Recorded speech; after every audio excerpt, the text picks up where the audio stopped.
Hi, folks. This is Sean McLean. I'm setting up a summer project for myself of trying to create some little on-ramps for learning ServiceNow. I'm going to call this series Getting on Track, because I think there are a lot of resources out there about the things that we can do to learn ServiceNow. They generally talk about three areas: NowLearning, ServiceNow Community, and Developer.ServiceNow. And they all make great sense, but sometimes in all three of them, there can be an almost overwhelming amount of information and branches. And so sometimes it's hard to get on that track instead of just be overwhelmed by the amount of area there is to cover. So this little series is going to be about getting that focus for those three specific areas and some tips and tricks from the very beginning: how to log in, how to kind of set our environment, and maybe how to stay focused and going on that track. So we're going right down that one line that we want to go to and making good progress. So I hope this series is helpful.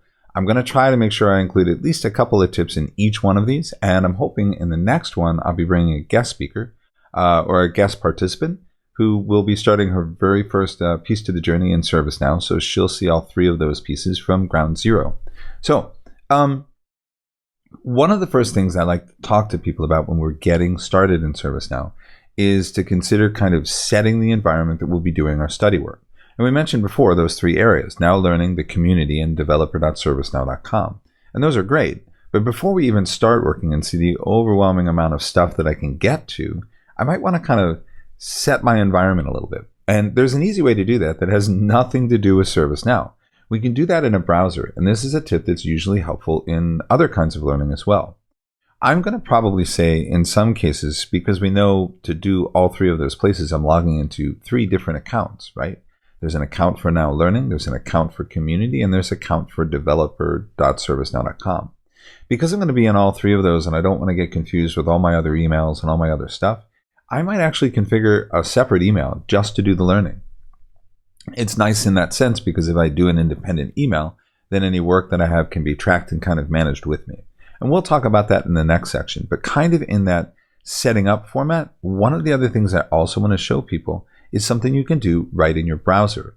This is helpful both in focused learning, like we're talking about, but also in other kinds of work that I do. In your browser, we can go actually into the browser itself and set up a profile that remembers those specific areas that we're focused on. It doesn't confuse it with all the 800 million tabs that we have open. And I think a lot of times we do that. We get into the habit, we just open tabs and then we forget where we are on this. So this is kind of a handy way to keep track. Particularly in Chrome, and you can find the same in Edge and the other browsers, usually they're over to the right-hand side. In my case, if I click over to the right, you'll see I already have a profile.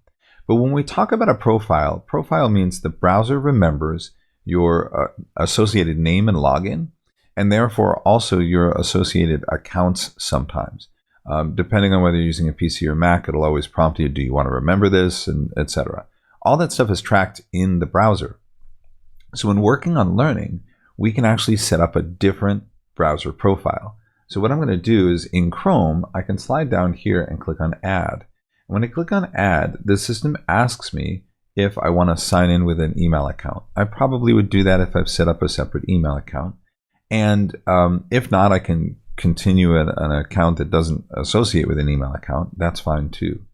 But that's a nice way to kind of build out a separate. And as you would see, I have several of these. I do these when I demo. I do different ones when I learn. So it's a useful tool.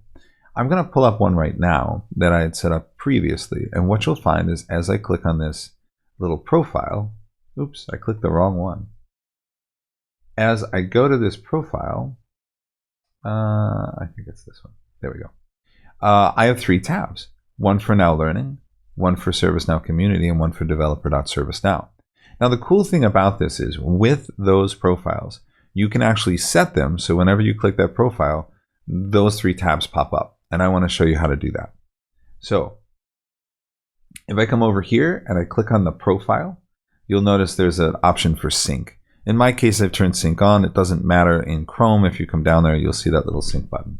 If I click on the sync button, the system takes me to Chrome settings. Now in the Chrome settings, there's a bunch of other options, and I'd strongly encourage you to look at them. But the ones that I'm interested in are the on startup. So if I go to Chrome and settings and I go to Chrome and sync, and then from sync it takes me to settings. I could also simply type Chrome://settings in the browser tab and it would do this. So I say on startup, when I log in as Catalyst in this case, then open up these specific tabs. And I can open up a blank tab or I can open up new pages. But I want to focus this on learning and I don't want to be overwhelmed by all the other stuff. I want to make it a habit to check into this, daily or twice a week or whatever and do my 3 things. Take my NowLearning training, read a couple of community articles, and look through the developer blog. And I'm going to make that a regular practice. It would be much easier for me if doing that just involved click this and all 3 of them are open and I go tab, tab, tab. Okay, my morning work is done. So to do that, what I'm going to say is open these specific pages. And I'm just going to go to, now I could, of course, if I've set it up, just say use these current pages, all 3 of these. And that would be nice. Or I could say add a new page. And then it's just a matter of copying the URL and pasting it in. Now, either of these 2 bits work, and you can see here I can go, okay, there are my 3, and that's where I'm going to stick. So if I take this from now on, whenever I go to this persona, I'll be ready to learn. So I hope that's a useful tip, and as I said, next time I'm going to have, I hope, a special guest, and we're going to walk her through the very beginning of setting up all 3 of those accounts, right? NowLearning and community and developer.servicenow.com. So the big 3. All right. Thanks. I hope this was helpful.